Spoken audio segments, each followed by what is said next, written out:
Hey, Vicky. I really have to say, you continue to amaze me. You were so lovely the first time I met you in the parking lot of a Chinese restaurant. You showed up at my house in Montrose. Oh God, there's just, hang on, this is Facebook being weird. Stop. So sorry about that. You've just been lovely at every turn. You actually read my book. Yeah. You Oh, by the connected. way, Shelby loves it. She loved Oh, it. Yeah. Yeah. all right, let's talk about Shelby for a minute. Sure. I don't get it, Tommy. I don't. Your wife is the most gorgeous creature on the planet. I, She has I, not I aged can't one argue day. that. I can't argue with that. No, she is almost freaky. It's not almost freaky, it's freaky. Because, okay, so tell us how many, you guys have been together how many years, Tommy? Our oldest daughter is over 50. I, Now, in all honesty, I have to, revise how old I am compared to Shelby. okay. It used to be 10 years, but now it's 30 years. We got Okay. a 30 years difference because somewhere along the line, she's managed to stay looking incredible in every which way, every which way. I mean, And does she ever let you see her without, oh yeah, you see her like au naturel and everything? oh totally, totally. And it amazes me because she makes her own clothes, she makes her own dresses. And so I walk by and she's half naked, struggling to get into some sexy little dress, and I stand there and watch for a while. And then I bet you do. she shoos me away, you pervert. And Oh, so I said, yeah, sorry, but yeah, you're right, I am.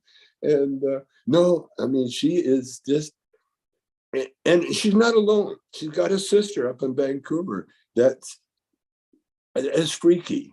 Now, her sister, she's had her, Shelby had what, three kids. Her sister, Forrest, has had 8. oh And my gosh. 3 of them or 4 of them are well over 6 foot.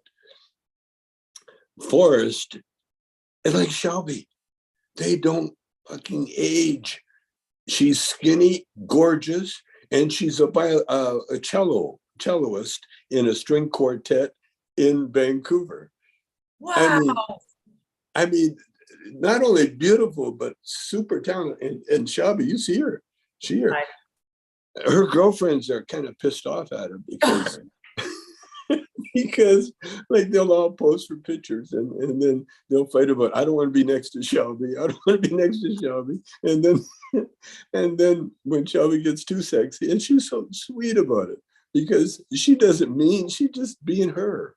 That's just her. She's not out to hurt anybody's feelings, but just her youthfulness, she's unbelievable. What's amazing is, like everybody gets help. A lot of people get help, but if she's getting help, she's getting perfect help because it doesn't show at all. And that's what I'm saying. So I'm saying her best friend was this plastic surgeon. He's no longer a plastic surgeon. He's retired. Yeah. Dr. John Joseph was his name. That was her second, I guess. But they're both artists. See, Shelby's an artist. I got paintings all over the place that she does. In fact, I got a whole row of these paintings that I had to dig out of the garbage can because they were practice paintings. And so she practiced and then she was going to throw them out. And so I'm digging through it, I'm like living with Picasso, and finding out because Wow. every one of them, they're gorgeous. And they're my collection. And so what it is she's such a good artist, and that everything she looks at, she has this artist quality about it, or obsession. It's a better word. It's an obsession. Things happen, and if they don't look right, then she's not she's not comfortable with it. And she's harder on herself. Now, I know that beautiful women like you guys, I know that the effect that you have on an audience, on people. I know it because Well, I am not in Shelby's class, so I don't. No, but you are in so many ways, and you know it because you affect people. You walk into a room and boom, all of a sudden people are affected, and that's the way she is. I have no problem. In fact, I love it. I love the attention and everything that goes with it. There's no hard part, by the way. Hey, come on. We started to talk about this before we came on the air, about being with an Aquarian and a free spirit. Come on, there has to be some stuff that's a little challenging about it. Well, with me now, the only challenging thing that I have really is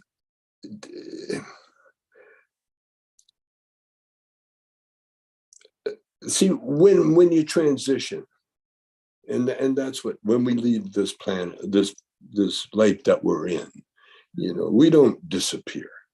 I agree. We just change form. Totally agree. That's all we do.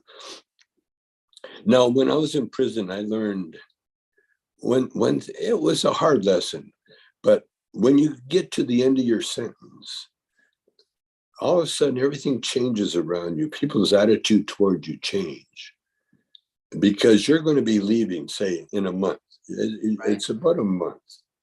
When it's come down to that, you get out in a month, then all of a sudden people pull away from you.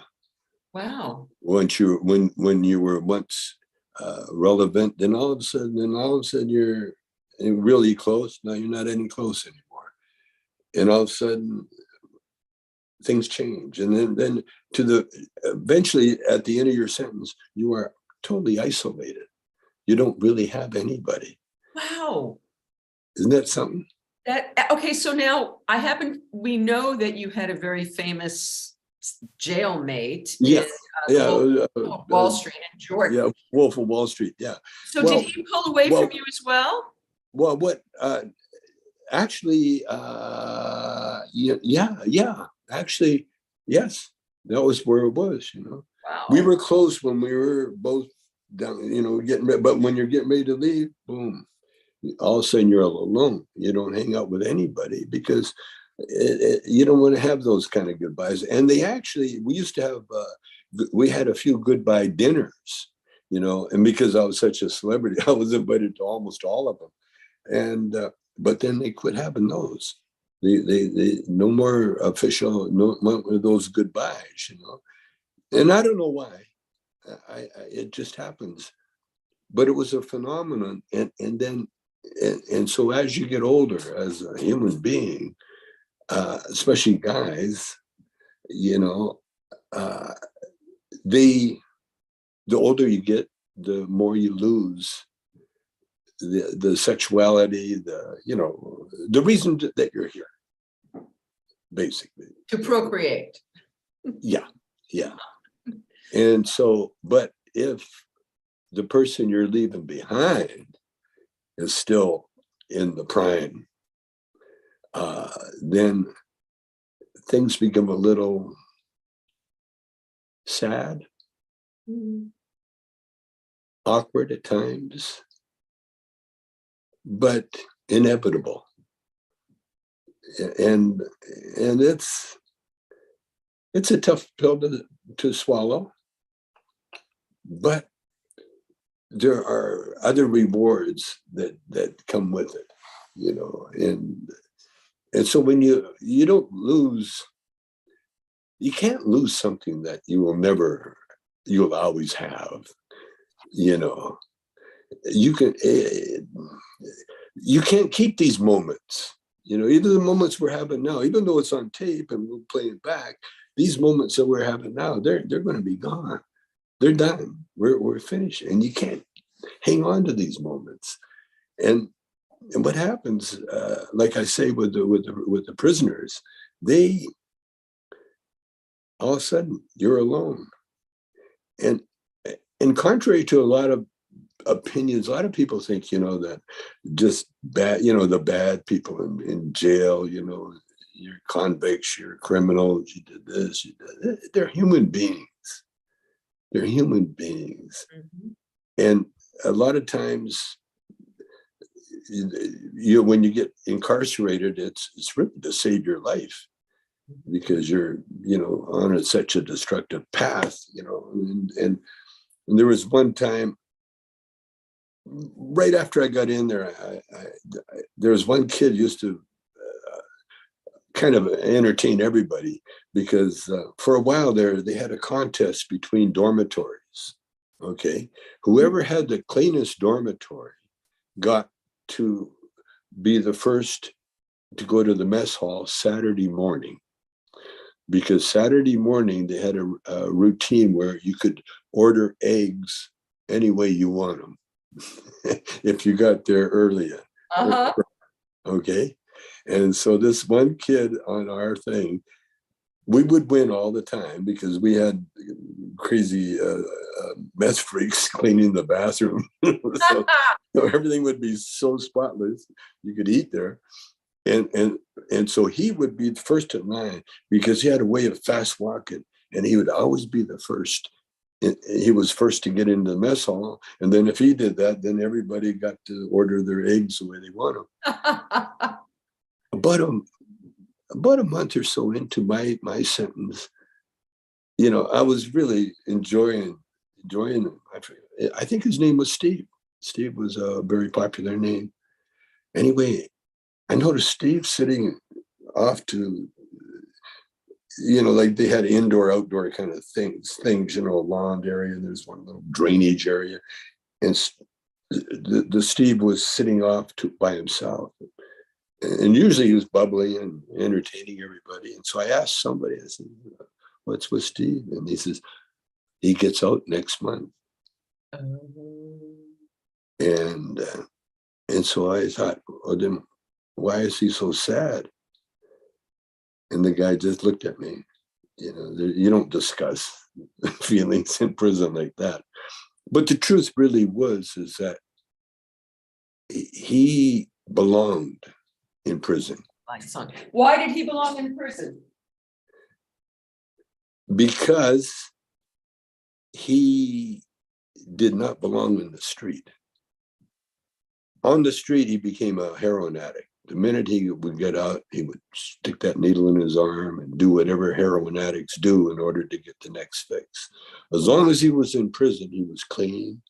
Wow. He was away from that thing. So he knew that the minute he got out, he was going to kill himself. And that's what he did. Oh. That's what he did. He ended up ODing. Oh. The kid, that was so happy to, and so had he stayed, he would have been alive. But you see how the system works. See, Tommy, I remember we talked about the I Ching last time, and you were saying that the first time you did the I Ching, it said you're in prison for a reason. Yes. And we didn't talk. That was at the end of the conversation. Did you discover, and I think I know the answer, but did you discover what your reason for being in prison was?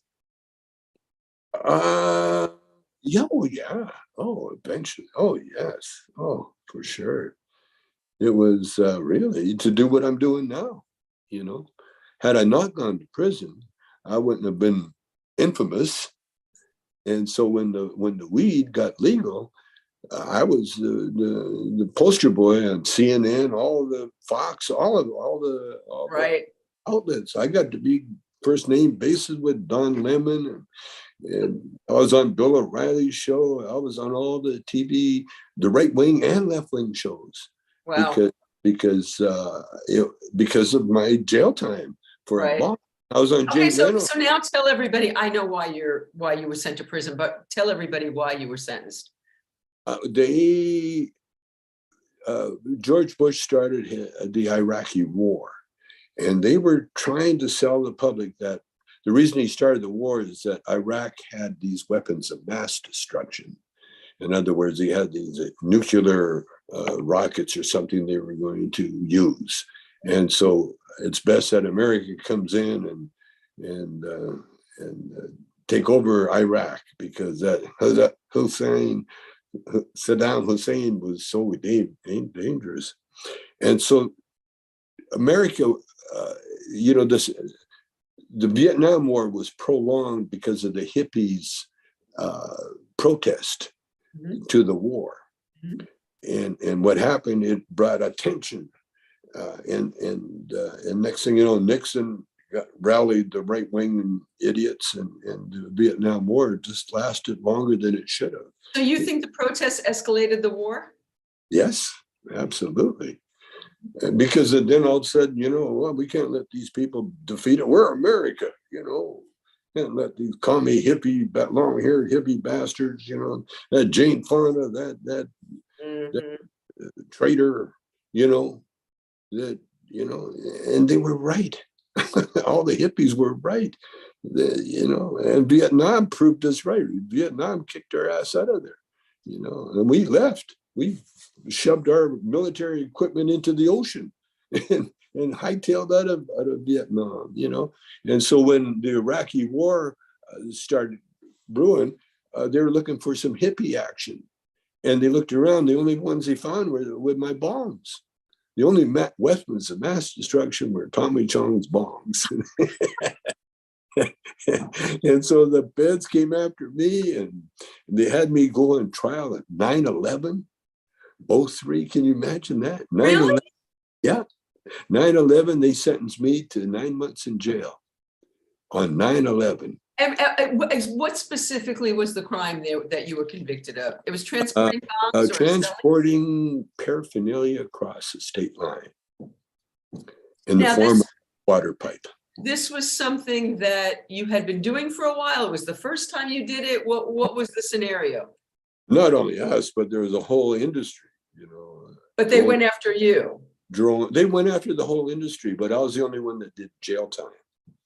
See, everybody else got house arrest or whatever, and I was the only one that, because they're looking for publicity.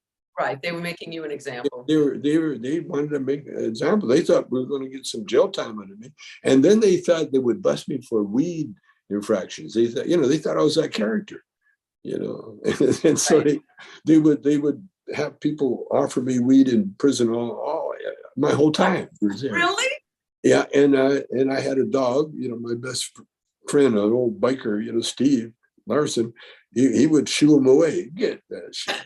Get on, get out of here. And so, and then after they would try to set me up, they would bring me into control to do a pee test.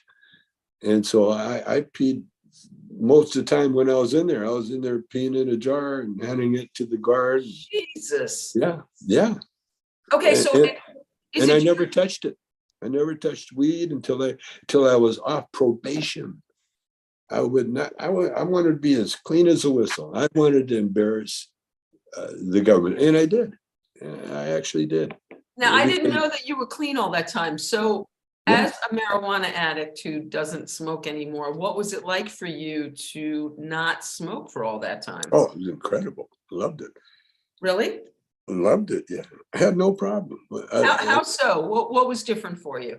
Well, the I Ching took my ass away, So as soon as the I Ching said you're in prison for a reason, I said, well, I better check this book out. And so I became an I Ching advocate, and then I wrote the I Chong, yeah. Yeah, and then I wrote the I Chong, and then I got into what's his name, Joel S. Goldsmith, his books, and Emmett Fox. And I just turned the whole experience into a religious retreat, spiritual retreat, not so much religion. Although if they had any kind of religious party or meal, I would be invited. And so I've had some pretty good. I had some pretty good meals in prison, because they're all different ethnic groupings. And then we had our own cook, and we had our own dining room actually area. And so no, I had it made. I wanted to make, I didn't want to be one of those prisoners, you know, oh, we got Tommy Chong, you know, he's in the hole, he got caught smoking weed. Or, like I was never a criminal, you know. I'd been in jail before, you know, in Canada for different assault fighting, you know, assault kind of stuff, you know. But, you know, I own nightclubs in Canada. so you know, that's a gimme right there. You know, you're going to do some kind of brawling. But it didn't matter because, you know, deep down, I really was who I am, you know, a very spiritual guy.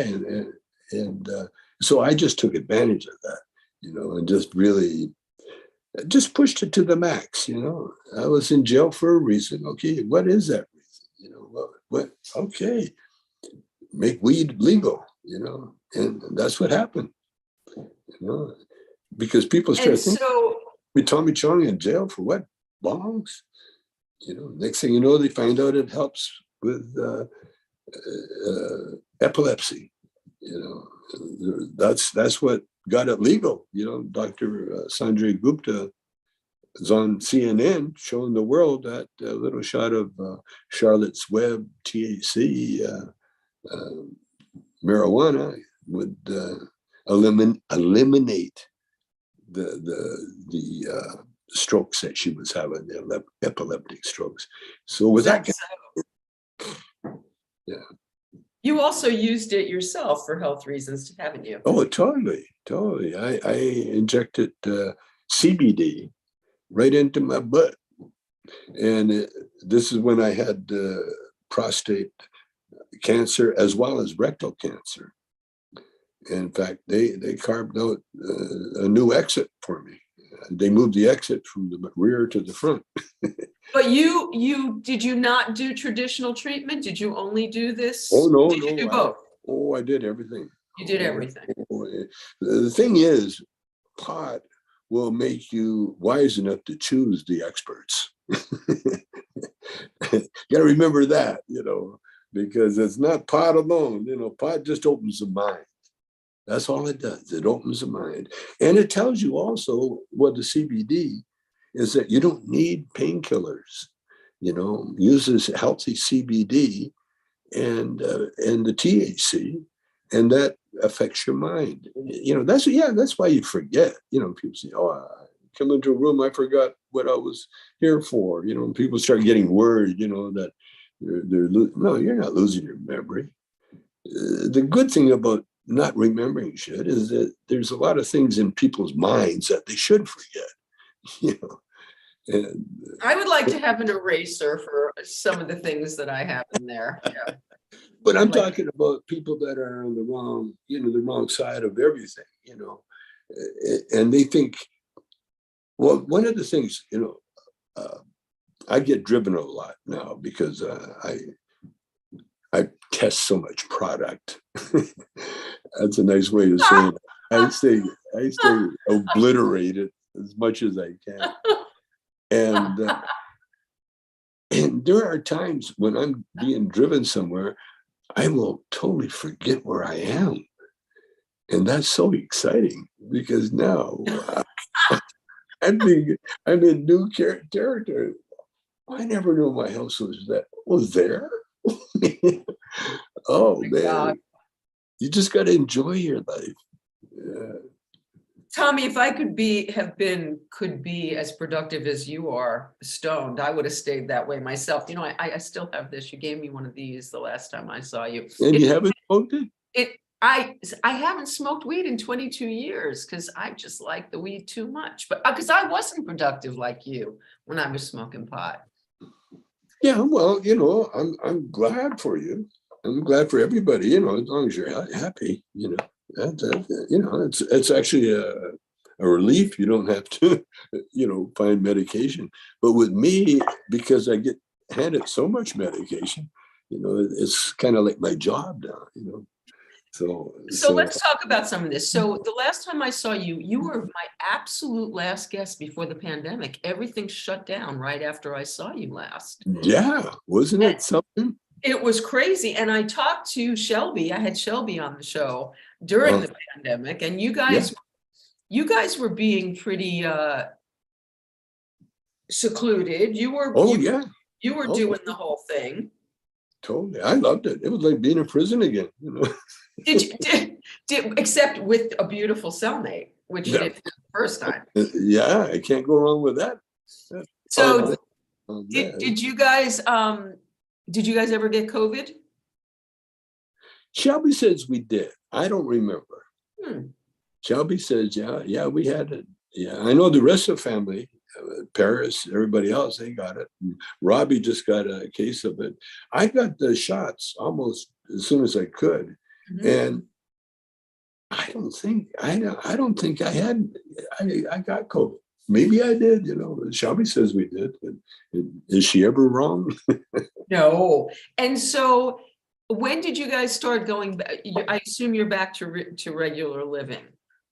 When did you make that decision? How did you do It it? started. Well, we traveled down to Mexico, and we spent the spring break in Mexico with our kids and their kids and everything else. And there was no restrictions down there then. You know, no, there's few people wearing masks, but very few.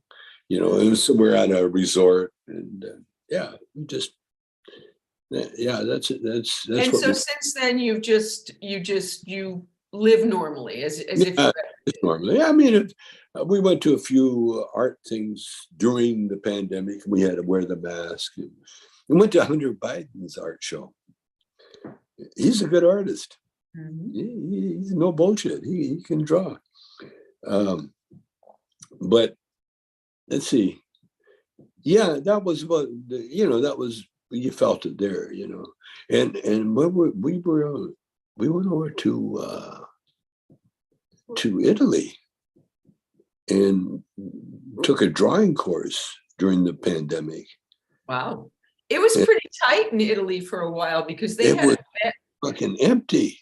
They were so glad to see us, you know.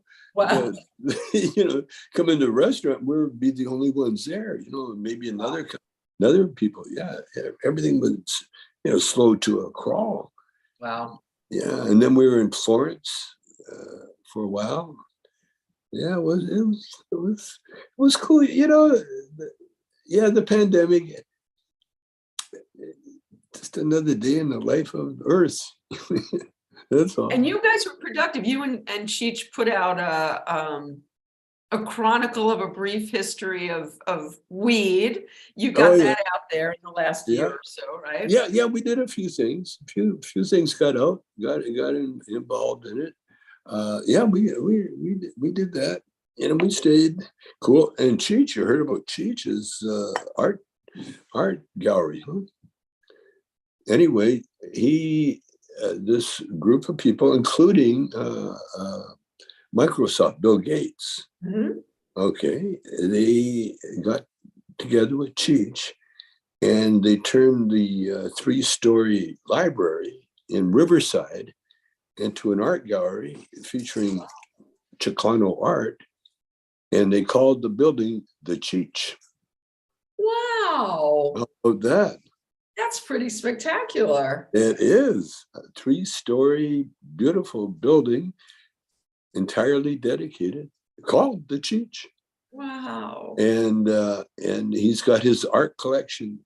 His art collection is so extensive. He had like a couple of trailer trucks, you know, loaded with his art, because he started collecting Chicano art back in the 70s.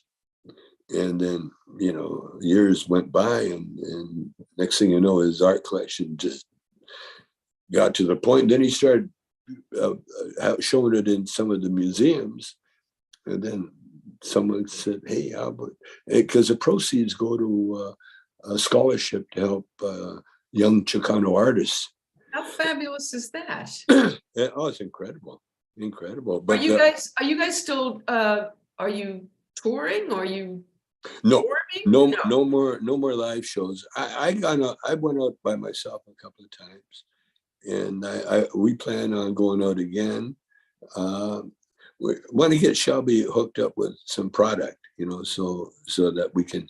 She should do some lotion for sure, you know, something that you want to look like me. The defying age lotion. Yeah.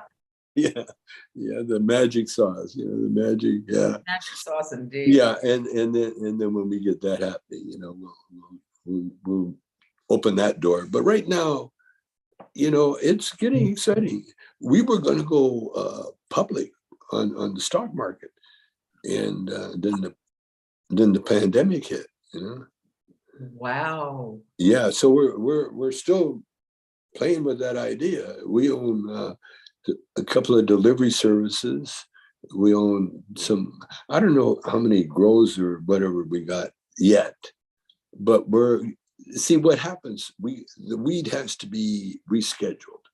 See, right now it's still Schedule 1, which says it's a narcotic that has no medical use whatsoever. Well, that's wrong. And that's why they're letting people out of jail, but they haven't changed its status yet. And so, until they change it from Schedule 1 to Schedule 2, and when it's a Schedule 2, then we can bank our money. Because right now, if you're in the weed business, it's all cash, and that's isn't it still a felony? I guess it's got to be in the book somewhere. Other than that, it's on the book somewhere. Mm-hmm. But just forgiving, it's like forgiving debt.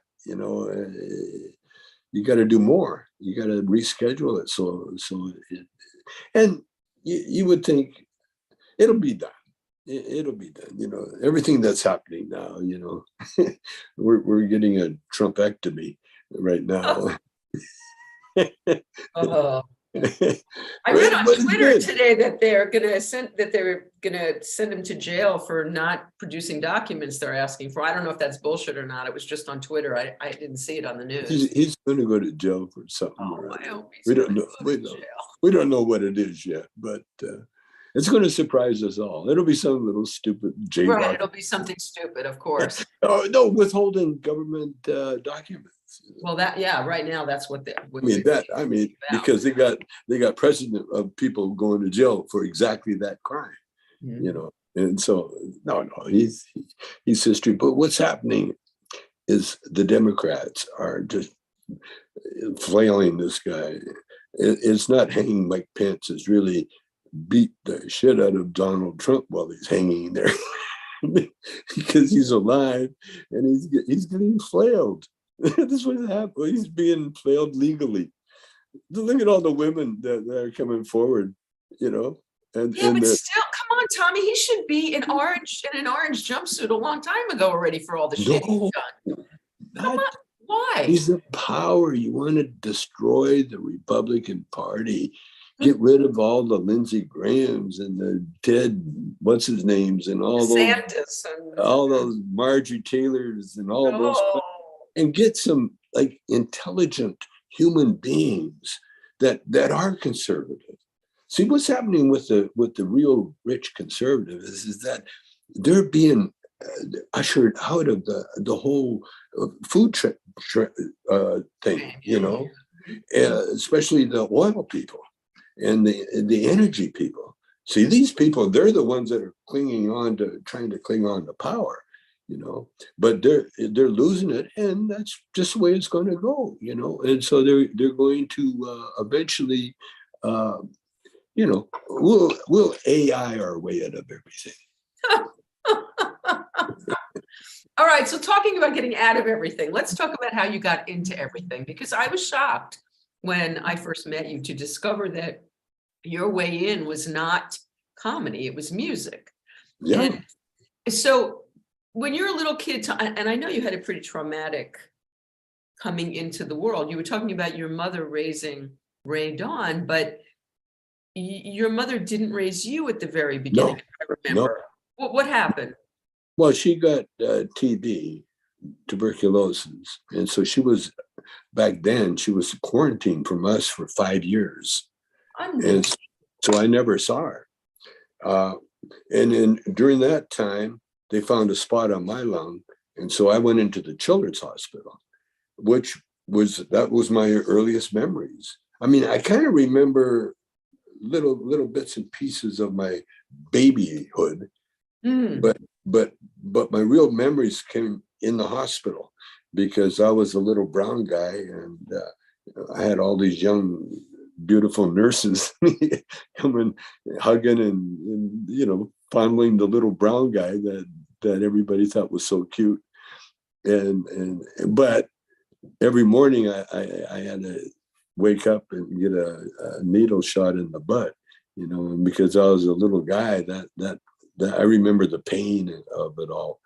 And so and then when I got well enough to leave the hospital, my dad drove me to the orphanage, which was the Salvation Army home.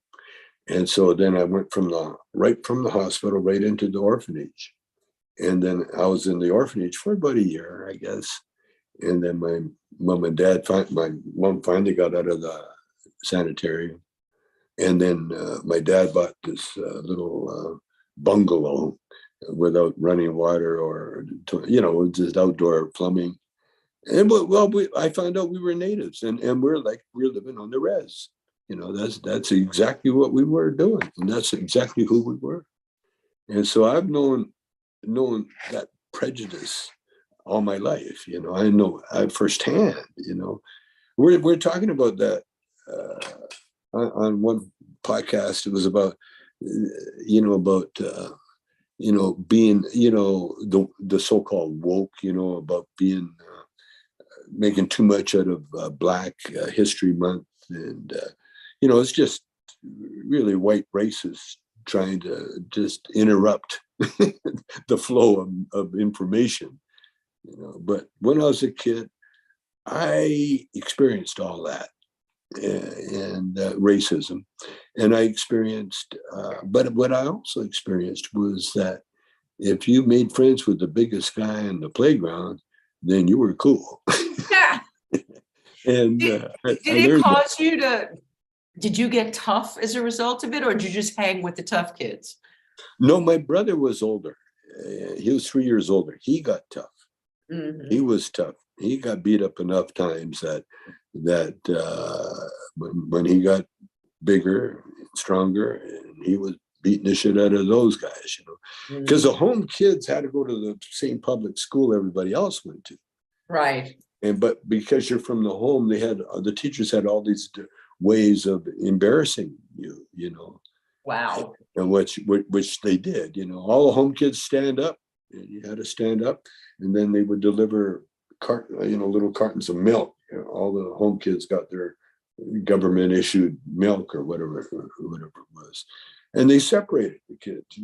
If you were from the home, you were like Dickens back in the Dickens time, And my brother, he had to endure that, and my brother got tough as nails right up till he died. He was one of the toughest guys in Calgary.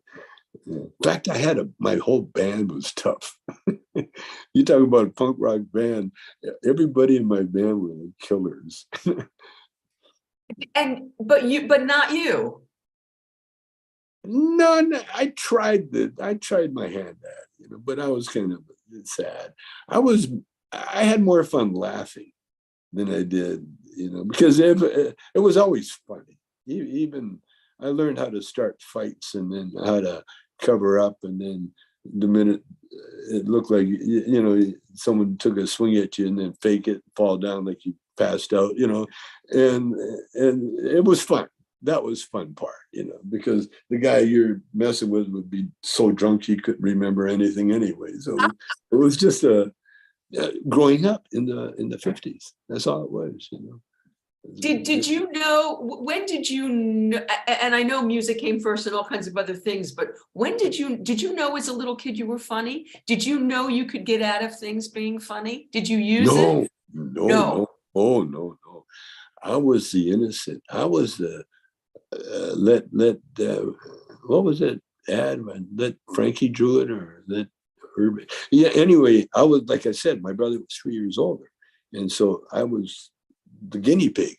Let Petey have it, or I know what you're talking about. Yeah, I got scars all over my body from my brother. Well, we sword fighting, and he'd stab me for real. He stabbed me because he was that good. And I had I got a big scar on my finger here, and my brother said, famous last words, you stick your finger there, I'll chop it off. I put my finger there and he come down, but he didn't come down this way. He came down lengthways and he sliced just one side of the thing. And this Ukrainian old lady, you know, that we were staying, whose house we were staying, my mother's sister's husband's family and the Iwasiks. Well, they did the Indian split on it. You know, they took it, wrapped it up. We're in the country, so they fixed it. No stitches or anything. Oh. Yeah. I remember you telling me your dad was very quiet and didn't really talk. No, he hardly talked to me. It was almost like a Chinese tradition, you know, because he was a product of, I think, his dad's couple of wives.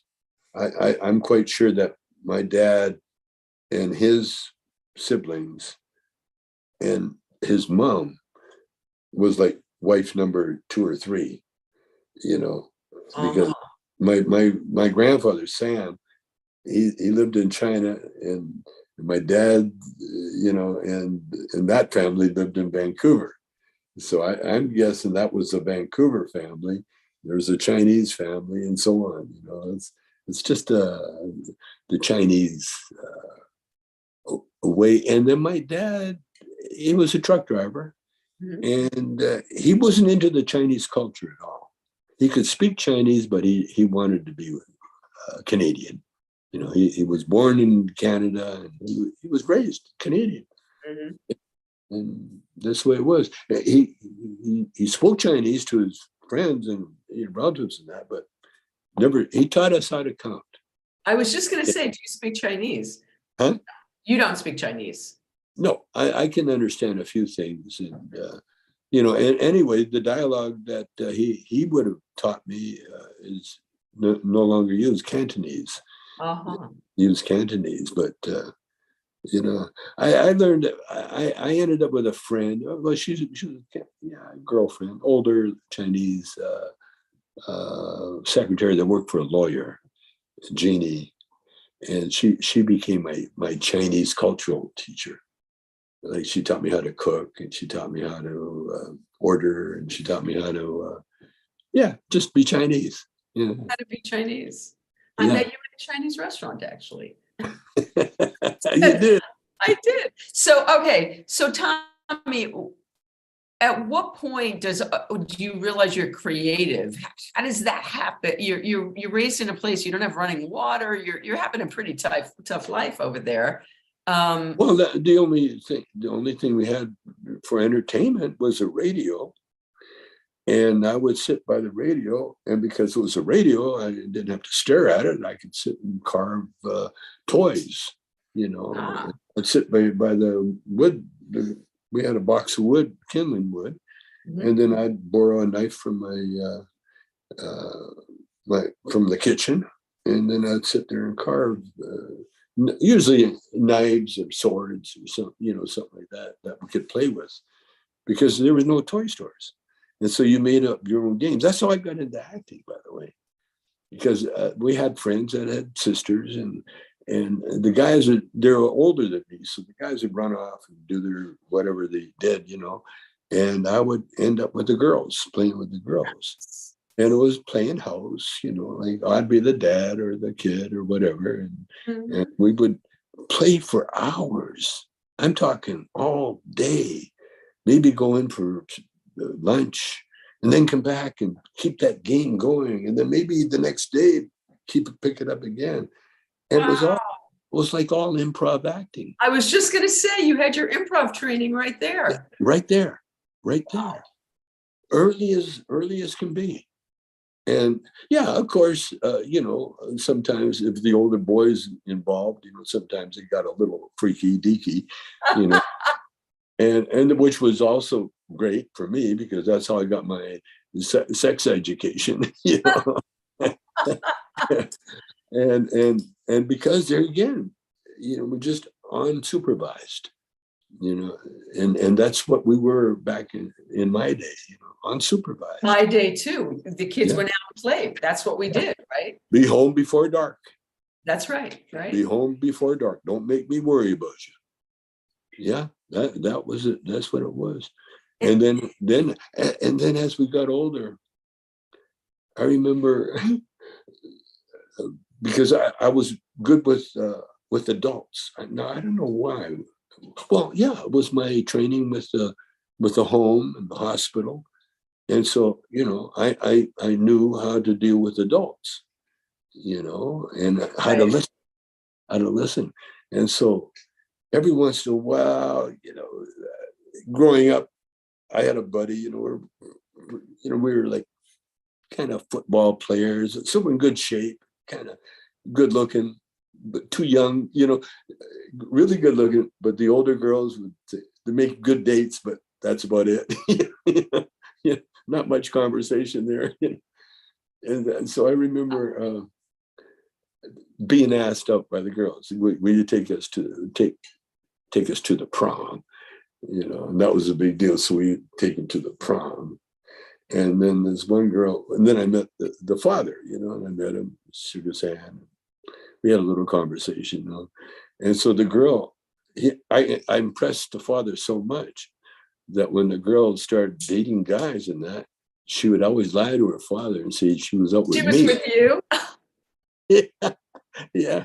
And every once in a while, she'd pull me up and say, "Okay, if he phones, you know, you got to cover for me." I bet one day that became a big joke. Hey, Dad, look who I was using to cover. Yeah, oh, wow, that's great. Probably. Oh yeah. You know, when you grow up poor, you have, you know, it's not like you're young and then all of a sudden you're in school and then you're in another school and then you're married. You know, when you're poor, it's like you go through stages of well, in this life we had a car. No, we never had a car. We had to take a streetcar and a bus everywhere. Okay, that was our transportation. And then we got to the point we got a bicycle. Okay, a bicycle frees you a little bit more, you know. Uh-huh.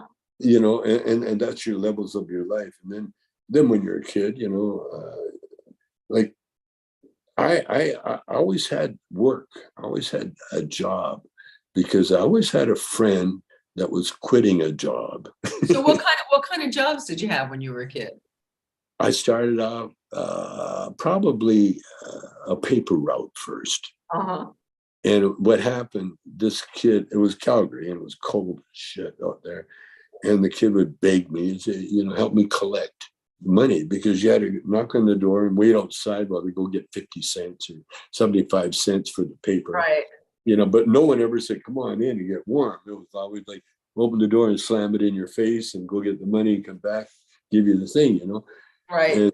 And so I had to do that with the kid.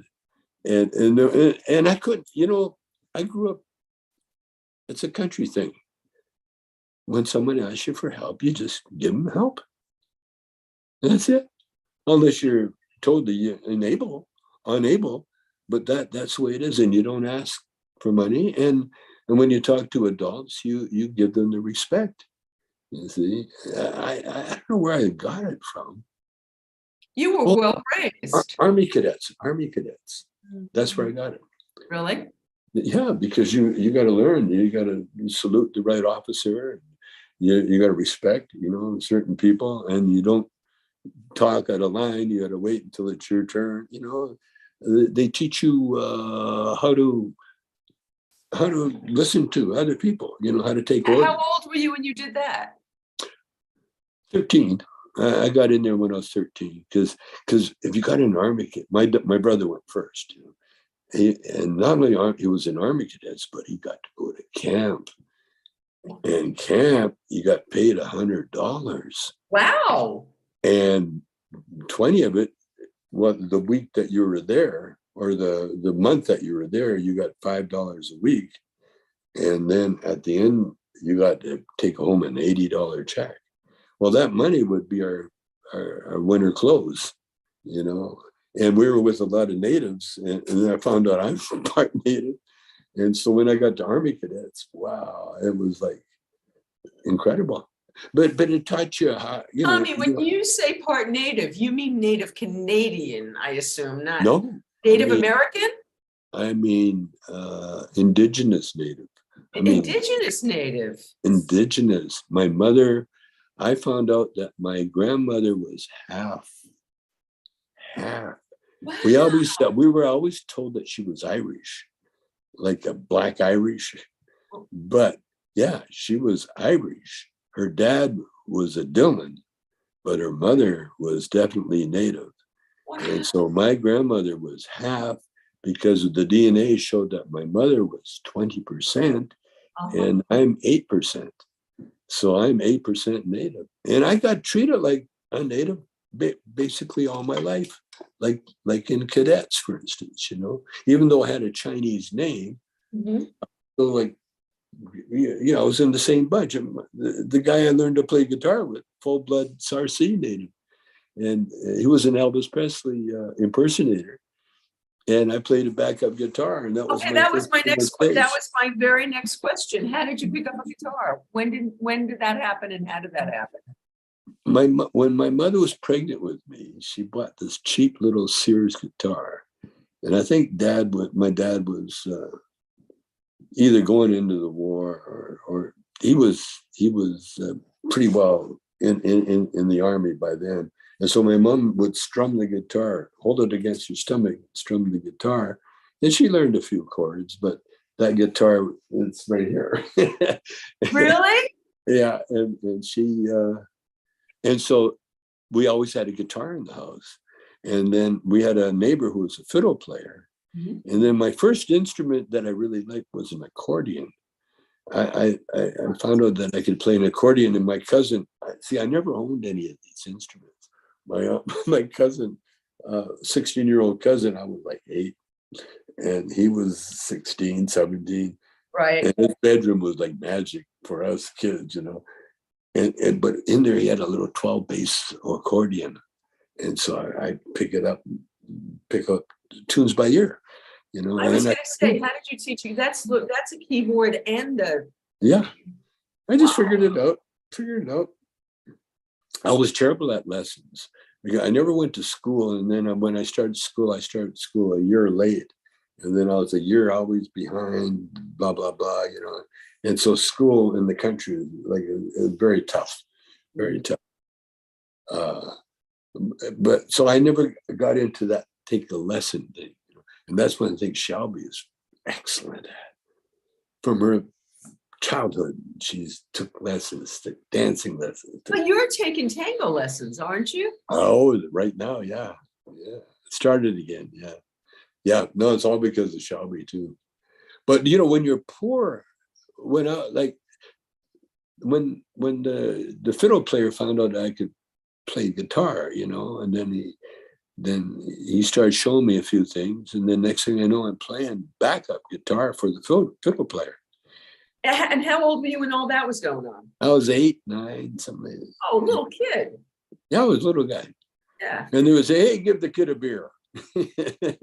I'd take the beer, put it under my chair, and I'm sitting there. I had my chair and playing away.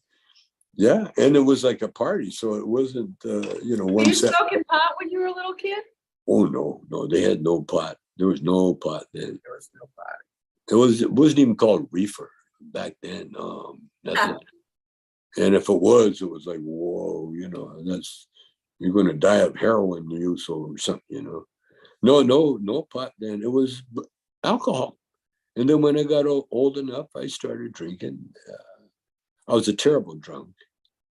Not good. I never liked the taste. Never did like the taste. Yeah. And then I got into bodybuilding, and then the bodybuilding had me stop everything, smoking cigarettes, and drinking alcohol, but smoking pot. Well, when did you find pot? How do you remember the first time you smoked pot? I remember so well. I was, I guess, 17 years old. I'd just gone back to school, I finished grade 10. And then I was trying to get grade 11. Not doing too good. And but I was playing guitar in a in my band, my rock and roll band. But they had a jazz club downtown called Flat Five. And so I could get in if I carried my guitar case, because I was like a musician. So I carried my guitar case and I'd go down and they'd have jazz all night. And you got singers and players and so on. And the owner was a Chinese guy named Ray Ma. Well, one day I came in there with my guitar and Ray kind of greeted me. He said, "I got a present for you. You just got back from LA." And he says, "This is for you." He handed me a Lenny Bruce comedy album and marijuana joint. And so And I took the joint. How old were you? 17. I took the joint, put it in my pocket, and the album, I put it under my arm. And so Ray took another joint out of his pocket and lit it up, handed it to me. I took my first toke. And I can tell you the music that was being played. It was Ornette Coleman, and it was a song called Lonely Woman. And I never heard music like that.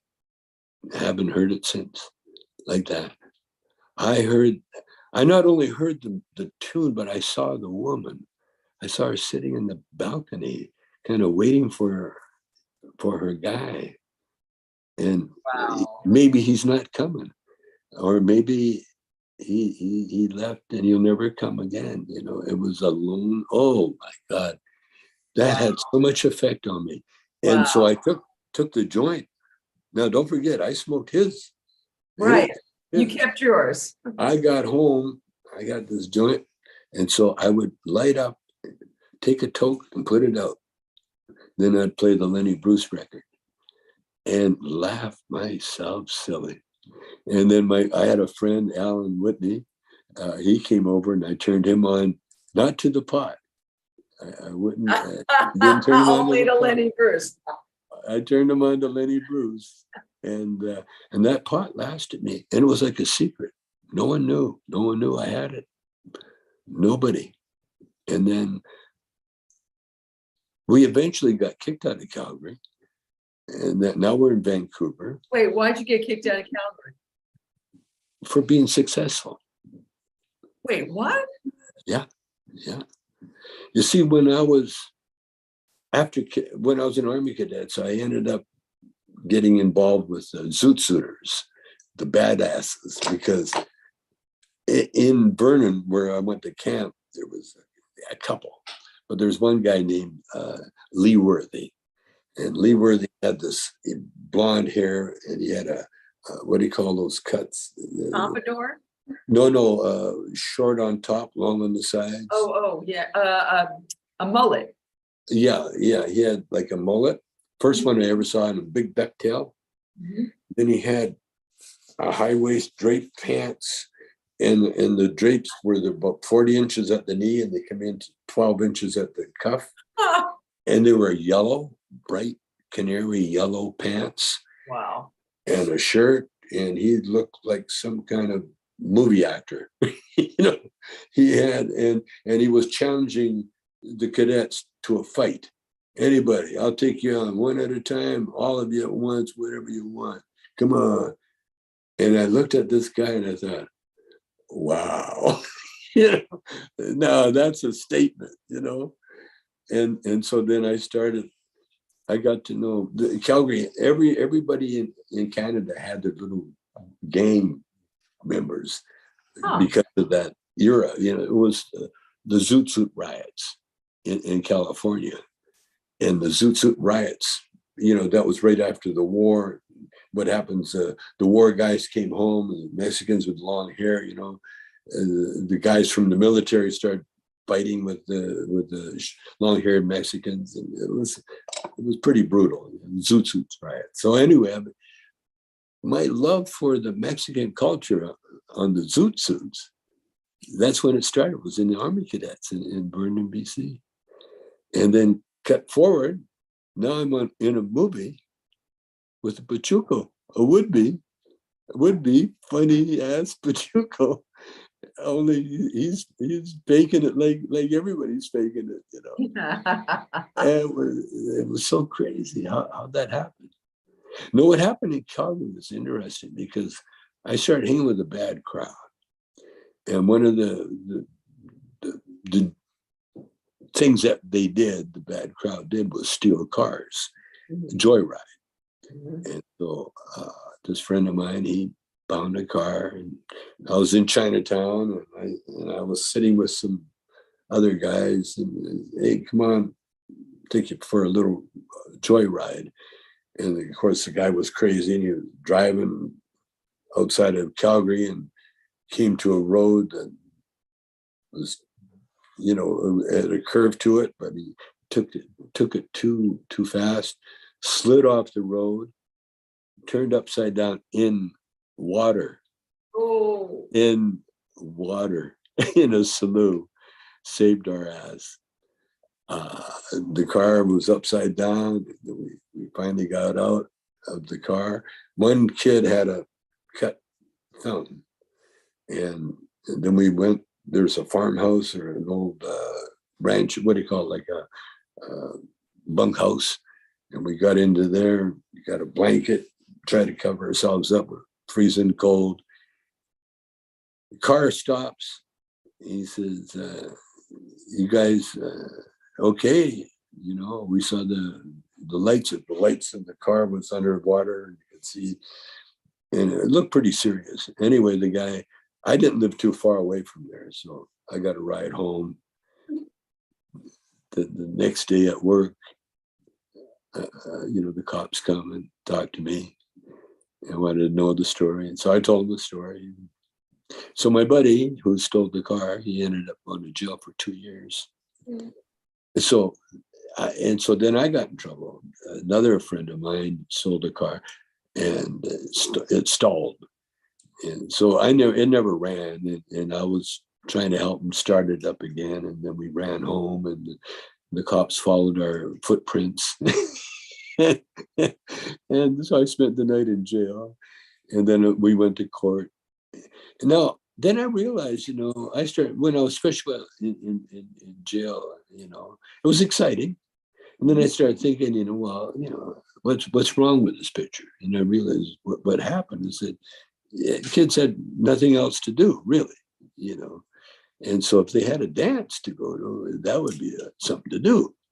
And so then I started a teen club called the Shades Teen Club, and it got very popular. It got so popular that we were packing them in Saturday nights. How'd you get the money to start the Shades Club? Didn't need any. Wow. Because I knew the guy that had the boys club. And so the boys club called the Legion and said, you know, these guys want to start a teen club, and it would be nice if you let them use your facilities, you know, the big dance hall that was empty right in the middle of Calgary. We packed that sucker. Whoa. And then we had all the badasses from all of Calgary. They were showing up, you know, and then all the badasses from Edmonton, they would come, and then the badasses from Lethbridge. And so Saturday nights were like crazy. It was like Mardi Gras. What was the entertainment at the teen club? What did you do? Our band, my band. You were playing? The Shades. The Shades, okay. The Shades. And you're playing guitar in this band? I'm guitar, my brother's bass, Tommy Milton's a singer, Dick Bird, the Indian, the singer, Bernie Sneed is on piano, Eric Murray, white guy, only white guy in the band's on drums, Pete Watts, mulatto, he's part black, he's on saxophone, and we just kicked. We had a radio show. we were, the radio show started broadcasting us, and it blew everybody's mind, you know, because musician wise, we went from nothing to everything to a radio show. Wow. But we got so popular that we attracted so many people. And what kind of music were you guys doing, Tommy? Rock and roll, girl. Rock and roll. Absolutely. Elvis, Little Richard, Chuck Berry. I mean, we were the Stones and the Beatles, way before the Stones and the Beatles. Wow. We were in 1956, 57. We got kicked out of Calgary in 1957.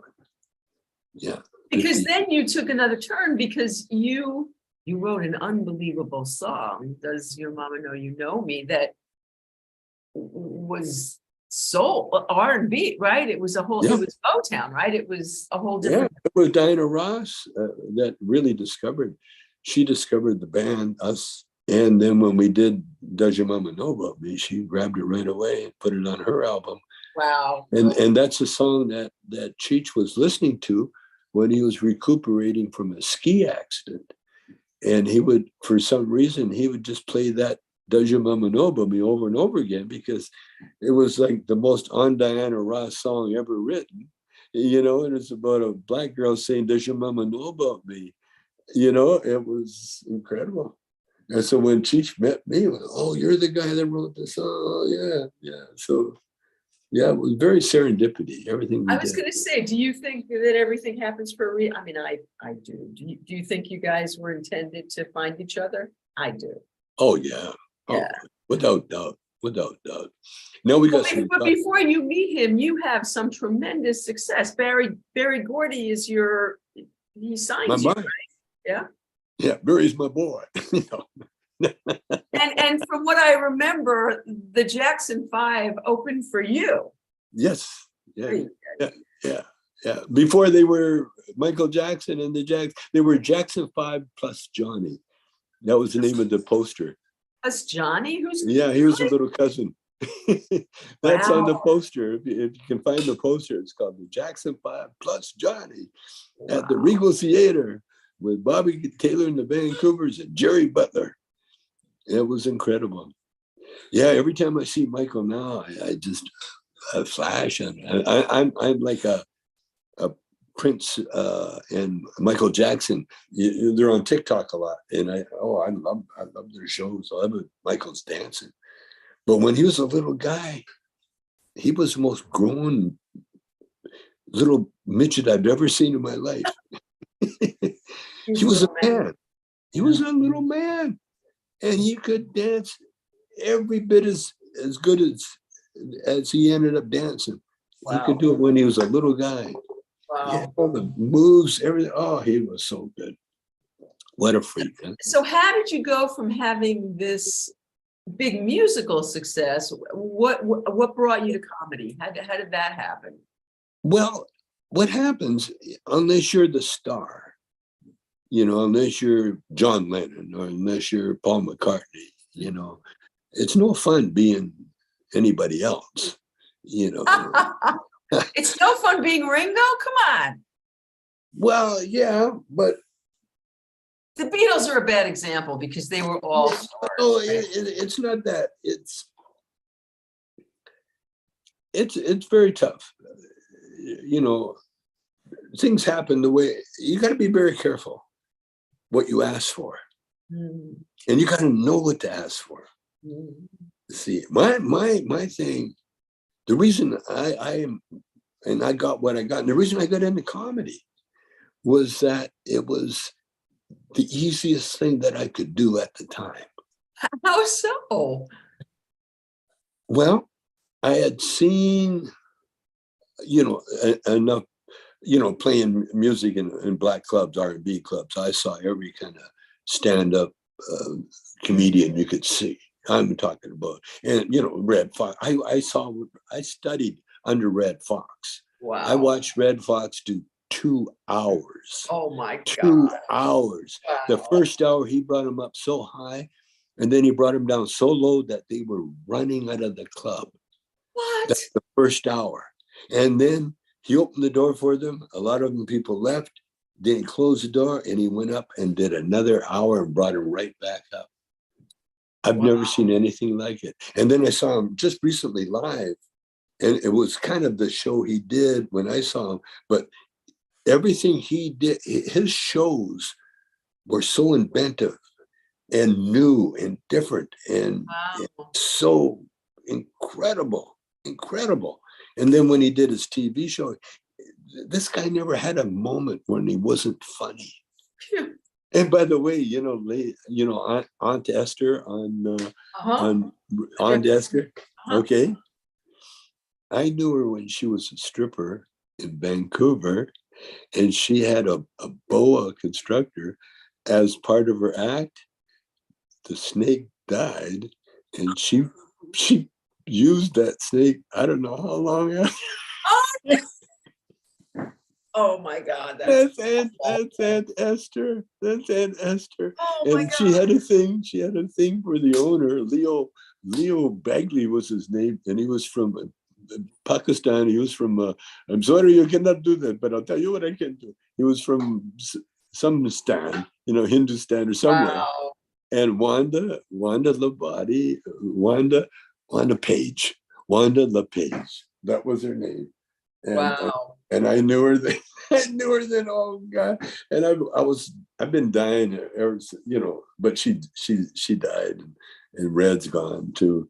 But oh man, I go. That's how far back I go. And then not only go back, but as a musician, see, when you hear jokes, I mean, we're trained to learn notes. We're trained to hear things, tones.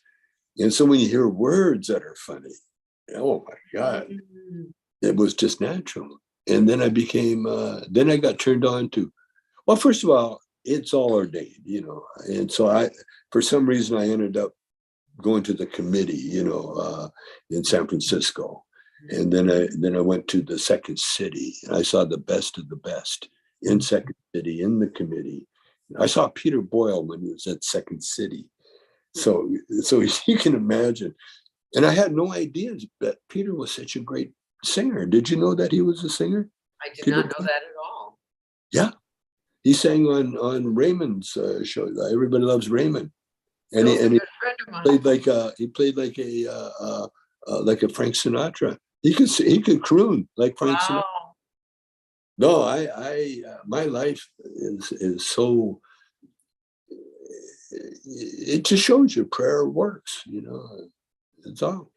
Do you think did you manifest your dreams? What did you want when you were a little kid, Tommy? Did you see this for yourself? What did you see for yourself? My mother told me. I'm getting ready to go to school, and she just told me. She says, "You're different. People are going to be looking at you. Wow. So it's up to you how you present yourself." Wow. Isn't that cool? Wow. That's really cool. That's So you cool. had, and I assume you had that belief. You carried that and believed it. Well, I got turned on right away, because when you're poor, the only reason to get dressed up is to go to church, Mhm. or synagogue, But I mean, that's the only time. Right. And my mother was a stickler. She wanted us to go to Sunday school. You kids got to go to Sunday school. My mother was kind of raised with a English family, because her mother committed suicide when she was like in grade 3. And Wow. so my mother was taken and put into domestic work. And so she was like a domestic all her life. But so she was raised in English family. And so she had all these traditional things, like going to Sunday school. Mhm. And so I not only went to Sunday school, but I ended up teaching it.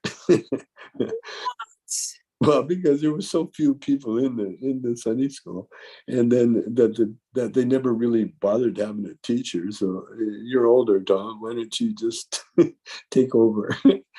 And which was cool.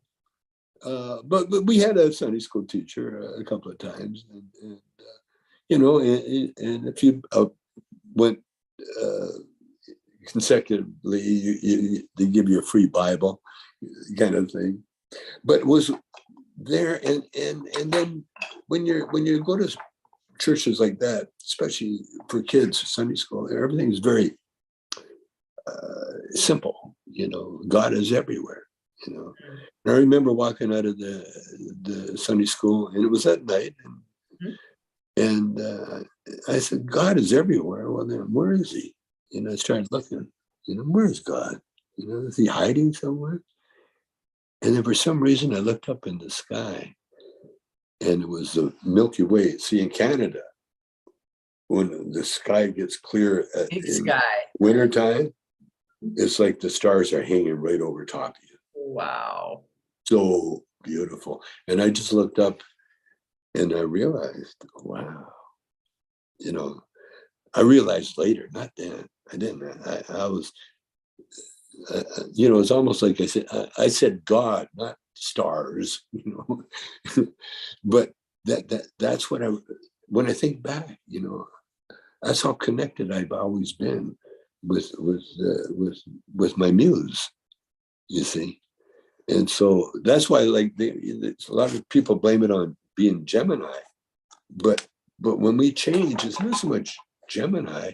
It's a fact that you don't get the message until you're ready to do something with it, you know, and then you get the message, you know, and So and how did that happen with comedy? How did you get that message then? And what was the thing that took you in? What took you in? I guess it was, I was so meant to do it. Mm-hmm. I think that's what it was. Because I remember being funny when I shouldn't have been funny. And I just couldn't help it. You know, sometimes they call it having a big mouth. But I remember in high school, there was another kid that was trying to get through high school like me. He was way older than he should have been. And he's struggling to get it. He was a goalie in a hockey team, I guess. Mm-hmm. And he was always moved, I don't know, just like kissing his girlfriend in public all the time. You know, he was one of those guys that you had to notice him. Well, I had no reason to fear the guy. Mm-hmm. You know, there was no sign that he was a bully, a fight, or anything like that. And so in class, we were both in the same class, and the teacher was writing. The teacher had his back to us or something, and anyway, something came up about his girlfriend, and I big mouth. I said something smart ass about it, you know, and then I thought nothing of it, you know. And then next thing you know, I was up on the board. I was going to write something on the board.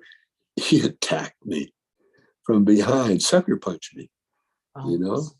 But see, I get beat up like all the time by my brother. So my reaction wasn't to cower, because he wasn't a brawler. Like I said, he wasn't a fighter, but he was a goalie for a hockey team. And those, you know, by nature, usually they're not fighters, but they will fight. You know, it's one of those things. And what he did, he went the way he sucker punched me. You know, it was really a coward's way to do it. And so after I got sucker punched, I turned around and started wailing on him, and then the principal came in, and he went right for the goalie, you know, the guy, threw him out. And I guess the teacher told him what happened and everything. But coming home on the bus now, here comes his friend. Comes over to me. He goes, "You wanna get it on out here? Wanna fight?" Yeah, these guys are hockey players. They fight each other to see who's the toughest is, you know. And I said, no. You know, I will protect myself, but you know, to fight for fun. I got a brother that's 3 years older than me. I don't need to. I can afford to have my own beatings at home. Thank you. So, all right. So how did this then get you to? How did you go from music to comedy? How did you make that segue? From music to comedy. How did you? We did it like with the theater. I give my early training with the playing house with the girls. You know, it got me into playing make believe, and then as luck would have it, you know, the minute I teamed up with Cheech, you know, it was like This is obvious, How'd very you, how did you meet? How did you and Cheech meet? well. I turned a strip club into a improvisational nightclub, and the straight guy that we had quit. He was an actor, and like all actors, they'll do whatever gig you give them. And unfortunately, his wife wasn't that wasn't that what do you call it, fair-minded when she saw a picture of him with strippers on either side of him with their titties in his ear. Somehow she didn't like it. Wasn't a good look. Yeah. and so I right away we needed a straight man, and this guy that owned a hippie magazine, Cheech, was working for him, and so he came up to me and said, I know a guy, you'd be perfect for the show. And he works for me. His name is Richard Marin. So then I went out and met Richard, and it was nice. And okay, come on down, check it out, and see if you like it, And he came down, he had the most gorgeous women with him. And I didn't know that she was there to break up with him. To finish it, but I've always I always judge a man by his woman, And when I saw her, I said, okay, he's hired. There's no problem there, And he didn't have to audition or anything. I just saw that. I said, okay, this guy's got Really? Yeah. Oh yeah. And were you already with Shelby then? Oh yeah. I've been Shelby. She was one that helped design the club. Yeah. She was a waitress, making more money than anybody. Okay, so tell us how you met Shelby. Oh well, Shelby was. I met her at a battle of the bands. We had. Well, first of all, I saw her first out in what's it called, White Rock, in BC. And she was, we had a concert in the daytime near the beach, and she had her little brother with her, but she came to the show, and she heard, I think we sang one song. When she walked, I saw her outside, and I said, whoa. I was with a bouncer, weightlifter friend of mine. He's the guy that got me into bodybuilding. And we both saw her, and I said, I want her, Pa. And so she came into the club, and she walks up, and she wanted to talk to Tommy, the singer. And I kind of moved in front of Tommy. Can I help you? And she said, do you know Walking the Dog? And I said, yeah. Then she said, well, then play it. Little snotty. I said, okay. And I went back and we started playing it. Next time I look around, she's gone. She didn't even stay to hear the tune. Wow. And then we played the teen fair. And then she shows up again with her sister. And this time she came to see the band. And basically I moved right in right away. And so she said, can you guys give us a ride to this nightclub? We said, sure. But I said, but we're going down to our nightclub. Why don't you come to our club? And she says, oh, really? Where is it? I told her. And she goes, never heard of it. And so it was like, so we dropped her off at the Harlem Nocturne. And then we went to our club. Now the Harlem Nocturne, it was so packed. It was jammed, and people are having dancing and loud music and that. We go to our club now, no one in there, just us. And we got a band, but we sounded pretty good. So we set up and we're getting ready to play. And the next thing you know, hear a commotion at the door. And I look up there, and there's Shelby and her sister. And my brother, he's not going to let her in because she's too young, So I give my brother the signs. It's okay, let her in. And behind her was like the whole club. The other club. She brought the other club over? They wouldn't let her in that club. And I don't think she had shoes on. And so her sister said, well, I know a club we can get into. And so she Pied Pipered the whole crowd to our club. And our club never was empty from that day on. Wow. It was packed from that. No one knew about it. And then Wow. when they found out about it, and then I find out later that I moved next door to her. I didn't know that. And then her and her sister came to meet me, and my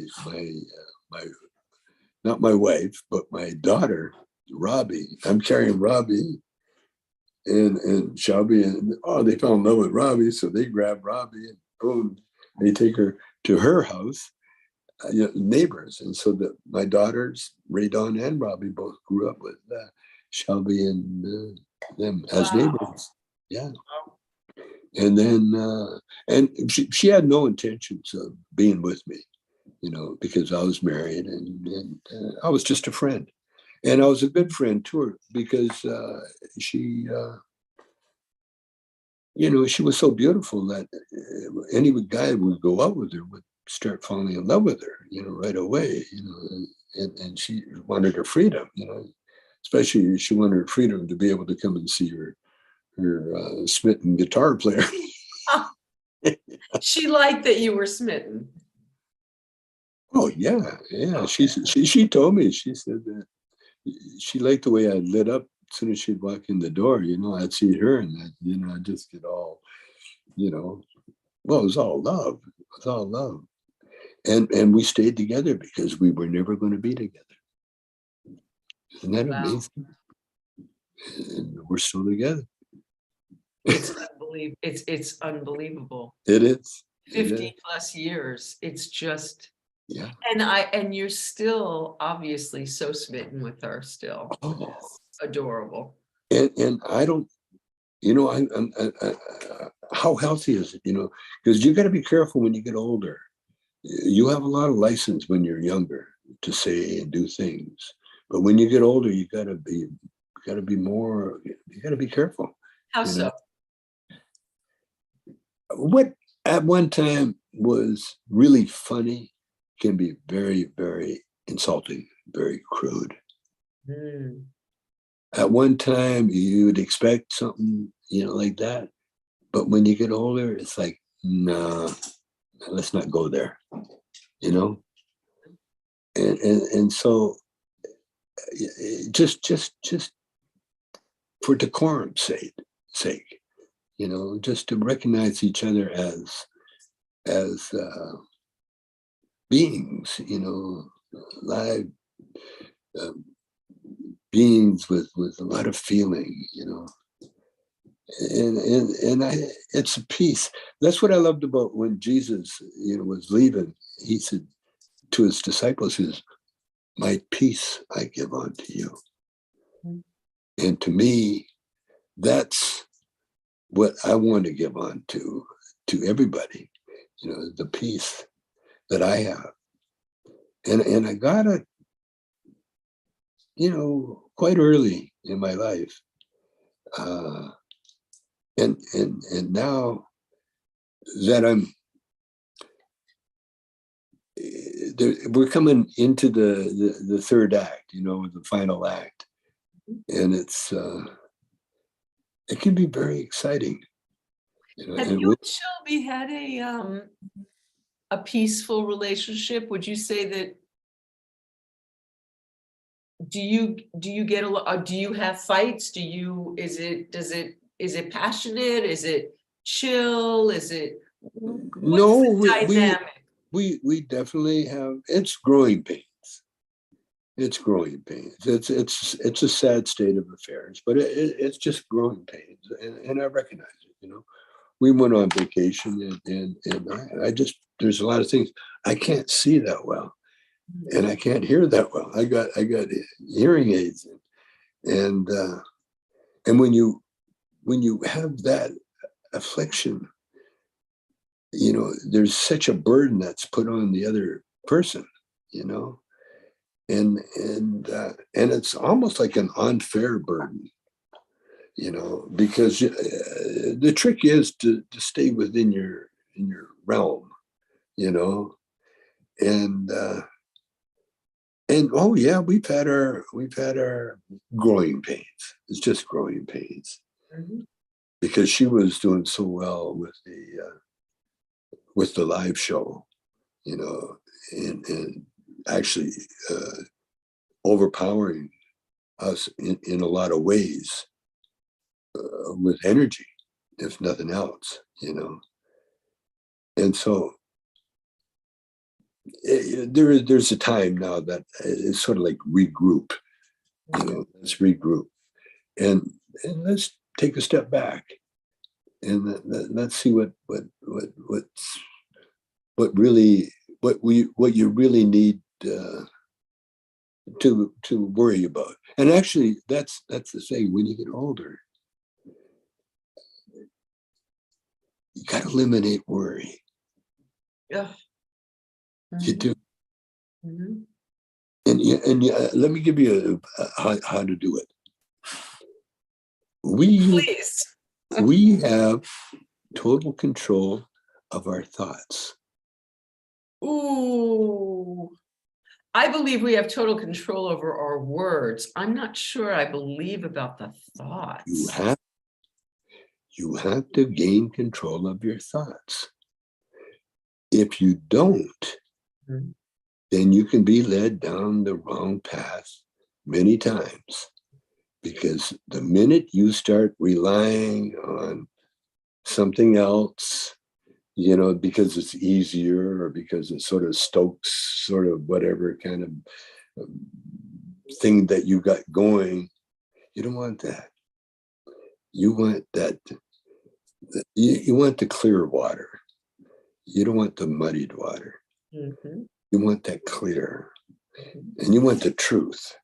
You see. And the older you get, the more real things become, because everything becomes very important to you. There's no throwaways anymore. You can't just, and that's with everything. That's with people's feelings. That's why old people, for the most part, they don't have a lot to say. Why? Because it's not their time, because a lot of times when you're talking, you're learning, and a lot of times what you want to do, especially when you're older, is you want to be comfortable in your own skin. And the way to do it is to help somebody else. Because what happens, that really is what we're here to do, designed to do, to help others. And if you look around, you don't have to look far. You don't have to look far. And one thing, this is what I learned. It's not so much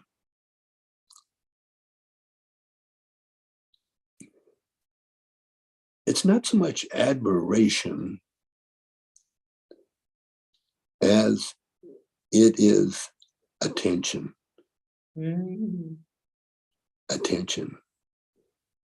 Because if that's what I find with Shelby. She has that ability to put her attention on what she's doing. See, I'm the daydreamer. I will. I don't know where the fuck I am at the time. I'm sort of like drifting off all the time. She, on the other hand, that's why she's such a rock for me. I can just know that I got that. And it's really not mine. It's a loner. But Tommy, go back to how we control our thoughts. I'm very intrigued by this. Think about it. No, think about it. Control your thoughts. If you control your thoughts, you can be as happy as you want or as sad as you want. Well, I think we can choose which thoughts we want to That's water. That's controlling your thoughts. Okay, that I agree with. That's what I'm talking about. That's what I'm talking about. You know, just like controlling our speech. Yes. You know, Mhm. we can take our time and think about it, and then learn. Like I study when I study newscasters and that. You know, I study them. I watch them do their craft. You know, and I'm amazed at it. You know, because I start seeing detail. You know, and why is this person so good? What's going on? What makes it? And I've come to the conclusion, you know, that you know, especially the news cycles and that they know instinctively or whatever that a pretty girl is so essential for viewership. So essential that yeah, the worst thing can happen is you know that but you need pretty girls. You need, and then but also need writers too. For people, the writer's strike's going to be interesting. I'm sort of like, I'm just curious as to see which way it's going to go. You know, because writers have historically have been the low end of the totem. Yeah. But it's okay because we don't have any excuse, any expenses. We just our brains and whatever we write on. They had a great cartoon though, where the star is going, oh, I made, $10 million, and the producer is going, yeah, I made, $50 million, and the writer's going, you guys made money? It's like, God. You guys got paid? I know. I went through it with Up in Smoke. I wrote Up in Smoke. Okay, we have to talk about that, Tommy, because they'll kill me if we don't. Everybody connected with the movie, as far as I can remember, they said, no, we never had a script. We just shot it. We never had a script. That's Lou and that's Cheech talking, No, we had a script. I wrote it. So when you wrote the script, did you write the 90 pages, the No, dialogue? No, okay. I wrote it a couple of pages at a time. We started off with the beginning, and then we went through right up to the ending, almost to the ending. And then Lou decided that he knew what he was doing, and he didn't need me anymore. The movie's over. Now we just got to put an ending on it. So he came up with probably the most corniest, the worst fucking ending ever in movie history. And he put it on like an amateur would do, put it on, and showed it. Not only showed it to us, but he showed it to the Paramount people. And it was horrible. It was Up in Smoke also became, it was all a dream. Right. And then all of a sudden, Stacy appears in the back as a uniform cop. And it did not make any sense whatsoever. Had nothing to do with what we shot. It was like, ugh, yuck. And I told everybody listening, and well, it broke up Lou Adler and us. We no longer went with Lou, and Cheech and I broke up because Cheech had to get his own. He didn't want to go with the guy that I picked, and so everything fell apart right at that because of the ending. And then I said, the production people said, okay, so what do you want? How do you want the movie to end? And I said, well, I'm going to write it and I'm going to direct it. And that's what I did. I wrote it and I directed it. And I got a little extra blurb in there and say, yeah, the ending was written by and directed by Tommy Chong, so I got that part in there. But the good news is that it freed us, you know, it freed us from Lou and it freed us from everybody. Bad news was we couldn't use the title Smoke. And so our next movie was called Cheech and Chong's Next Movie. Right. And the one after that was called Nice Dreams. And the one after that was Things Are Tough All Over. And then we did Still Smoking, which was a Paramount movie anyway. So we could use a smoking title because it was owned by Paramount. But yeah, I went through that, you know, as a writer. You see, okay, so let's talk about the writing. So that first scene in Up in Smoke. Yeah. How much of that was on the page? I mean, that is one of the funniest scenes that has ever been on film. How much of that was predetermined and how much of that happened in the moment? Well, we were going to introduce Cheech's character, you know, waking up the way he did, you know, and going to the thing, you know, yeah, that was we just wanted to establish Cheech's character as being from the barrio, and then we wanted to establish the Jewish kid from the rich family, you know, with a weight set and you get a job by sundown or I'm shipping you up to military school. That whole thing. I mean, that to me, that made the movie. I wrote it. Louis, Cheech's cousin, helped me design the character, my character.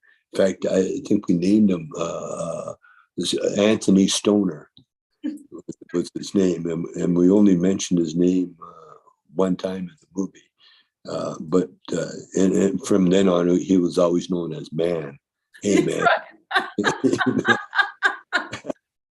But yeah, we wrote it. So how much of that scene in the car was scripted and how much happened in the moment? Oh, you mean when Cheech is smoking the big joint? Yeah. That was from our live act. See, our live act, we would mime the size of the joint and everything, you know. And I'd hand him, hey man, here's a joint, and he'd go, oh, you know. Well, look at this, you know, and then in the movies, we had a real joint. So no, that was from our act. And that was like both Cheech and I, we both wrote it, you know.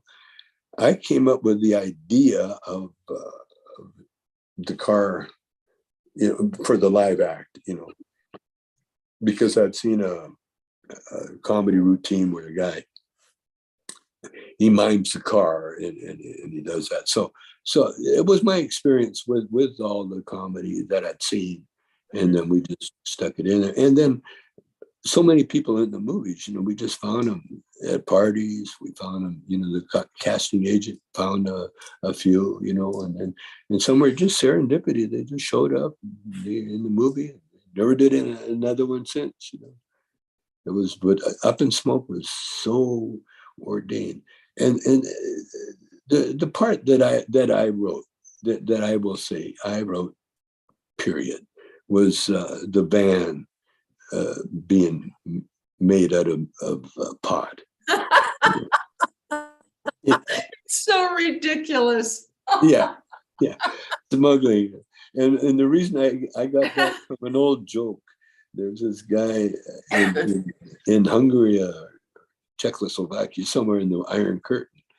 And when it was Iron Curtain time, he would come across the Iron Curtain and we'd have a wheelbarrow, you know, and sometimes be full of dirt, other times be full of straw, hay, whatever, in different time. But the guy would search him each time, and he'd go through the dirt, nothing there, and he'd go through the straw, nothing there. No matter what it was, he could never find it. And so finally the guy quit. He's on his deathbed now, and he's dying. He's, but tell me, I know you were smuggling something, but what were you smuggling? And the guy goes, wheelbarrows. Perfect. So I used that as a reason to have a band made out of pot. Now you're not smoking, you're getting the whole car and you get it across, you know.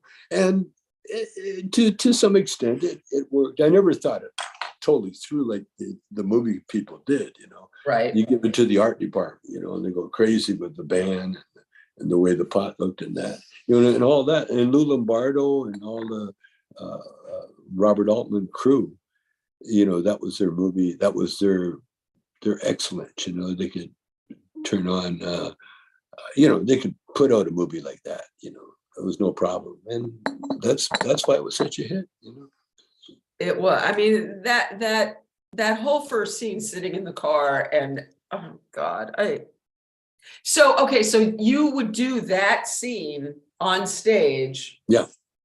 And okay, so you transferred it to the wow. Yeah. So now I have to ask you, because I will not be forgiven if I don't, and I know the answer. I've heard you tell the story, but Dave's not here. How did that come to be?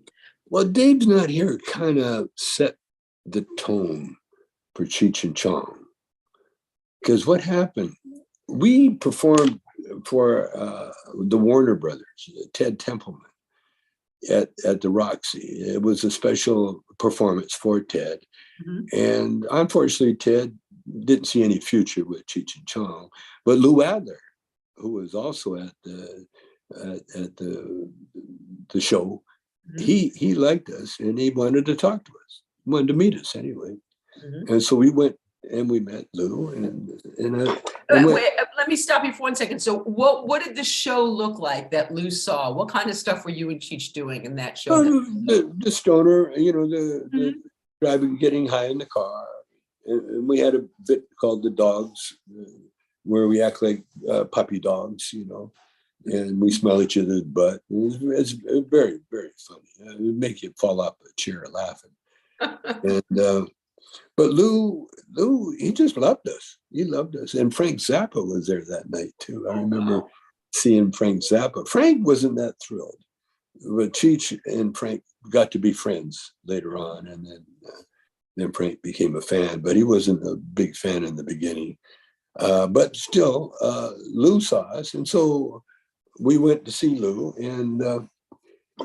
And when I walked in, I realized, wow, you know, the record company can make a comedy record. And so Cheech didn't know it at the time. And so Lou said, well, how can I help you? I said, well, we'd like to make a record, comedy record.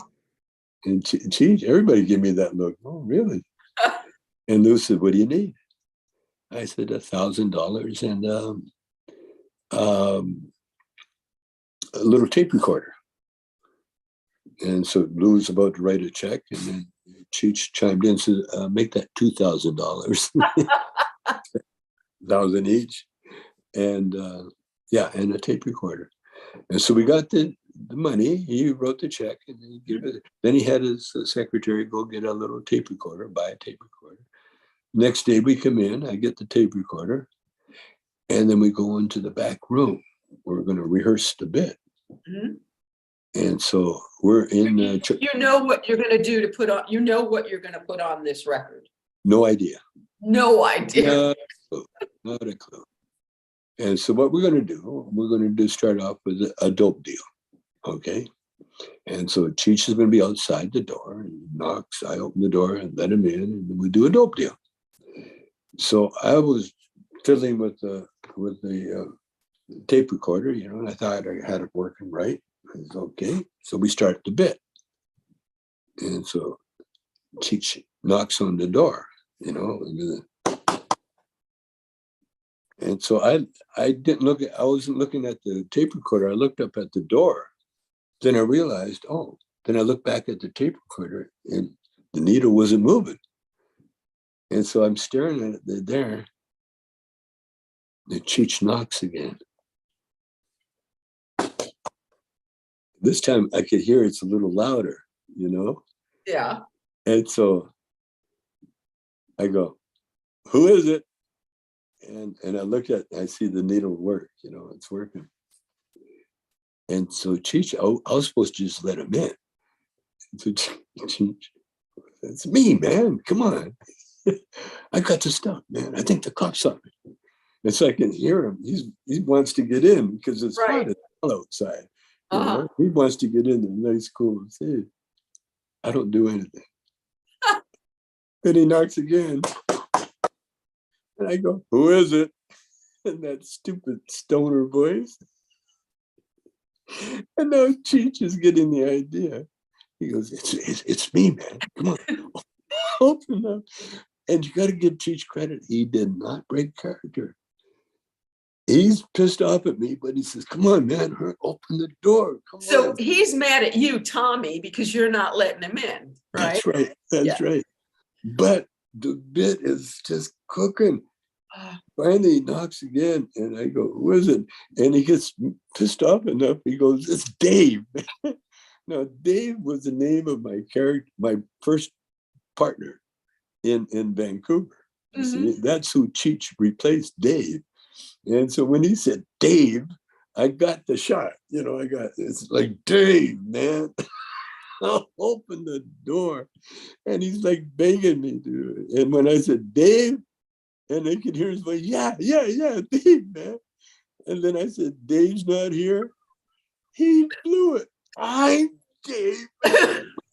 Open up. I finally opened the door. He was so mad. He wanted to kill me. He was throwing the costume because he had costumes on. We're doing a record and he's got costumes on. And he's throwing his hats around and pissed off. And I said, well, listen. So I played it for him. And we laughed so hard. So he knew what, once he heard it, he saw how funny it was. Oh, it was like, it was like, forget it. And then he not only knew, but he took the tape recorder and just went around the whole, everywhere and played it for everybody. And he played it for Lou. And Lou says, okay, we're recording that tonight. It was already recorded. But we did it in the studio. We got everything clean and funny, but nothing like the original. I was going to say, are you able? How are you able to replicate his actual anger? We did it, and think about this. Lou set up the recording studio and everything else. The bit took 3 minutes. 3 minutes. And then Lou's said, okay, do you guys have anything else? You know, hopefully. Oh yeah, we got a few things. So we, and that was the only time we used the big studio. Wait, so did you end up using the one that you did in the studio? Is that the one we hear? Oh, okay. That was so the one that, do you have the original from the tape recorder? I wish I did, but no. Oh, wow. It got lost in the shuffle. Wow. Oh my God. The original was so funny. It was so funny because you can hear the hope, because after that, when we did it, he kind of like, but it was good for the record. It was, I mean, come on, that's the only one we all know. Yeah, that's all. Iconic. And think about this. Nobody had heard anything about Cheech and Chong. Next thing you know, they're playing Dave's Not Here in every radio station in America. Not only playing it, but they're saying, okay, we're going to play Dave's Not Here again in another 5 minutes. Stay tuned. We're going to do it. And it was nonstop. Wow. Dave's Not Here. And one of the funniest stories that I can remember, I had when I was just a guitar player, in between gigs, I had a gig playing for a carnival strip show, and it was a little carnival, and this club owner in Vancouver, Iggy, he had a little side thing going with this carnival, and he needed a guitar player and a drummer.